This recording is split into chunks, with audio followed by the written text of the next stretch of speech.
রে জয়নাল, মফিজুল, আজকে এই লোকগুলো তোর বাপের কবরের স্থান বাঁচাবে। অমুসলিম ভাইরা বলছে, এই কাঠমোল্লা, এই মোল্লা, কাঠমোল্লা, লুঙ্গি বাহিনী, তোরা আইন আটকাতে পারিস? লোকসভা, রাজ্যসভা, রাষ্ট্রপতির সাইন হয়ে গেছে, একজন স্টেজে বলছে আর এরা হুক্কা হুয়া করছে। এইভাবে কি মোল্লা কাঠমোল্লারা আইন বাতিল করতে পারে? আমি মোফাক্কেরুল ইসলাম, কলকাতা হাইকোর্টের আইনজীবী, বলছে এরকম অজস্র আইন আছে যে আইনগুলোকে সুপ্রিম কোর্টে মামলা করে, হাইকোর্টে মামলা করে এমন ঠান্ডা ঘরে ঢুকিয়ে দেওয়া যায় যে কিয়ামতের আগের দিন পর্যন্ত তাদের ডেট আসবে না। আমি মনে হয় যারা কাঠমোল্লা, যারা মুসলিম ভাই ফেসবুকে কমেন্ট করছে তোরা যা পারবি কর, আটকাতে পারবি না, তাদের উদ্দেশ্যে বলে, সুপ্রিম কোর্টে 16র বেশি মামলা হয়েছে, গোটা ভারতবর্ষের বুকে 120টা পাবলিক লিটিগেশনের মামলা হয়েছে।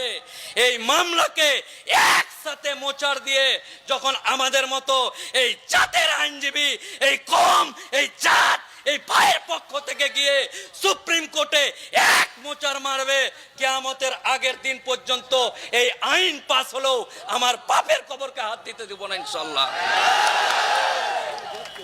অনেকে বলছে, এই মোল্লা, এই কাঠমোল্লা, এই মোল্লা, এই তোর আল্লাহ খুব শক্তিশালী, আল্লাহর ঘরকে বাঁচানোর জন্য তুই জান দিচ্ছিস কেন রে? মোল্লা, তোর আল্লাহর শক্তি শেষ হয়ে গেছে?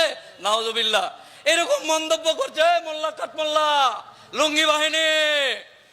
তোর আল্লাহর ঘর বাঁচাতে তোদের মতো লোককে কেন হচ্ছে?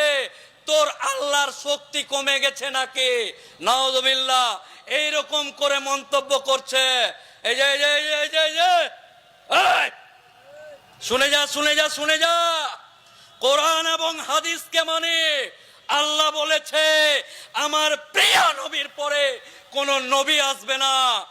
আমার সামনে যারা বসে আছে আবাবিল পাখি আসবে না, আবাবিল পাখি মুখে পাথর নিয়ে আসবে না।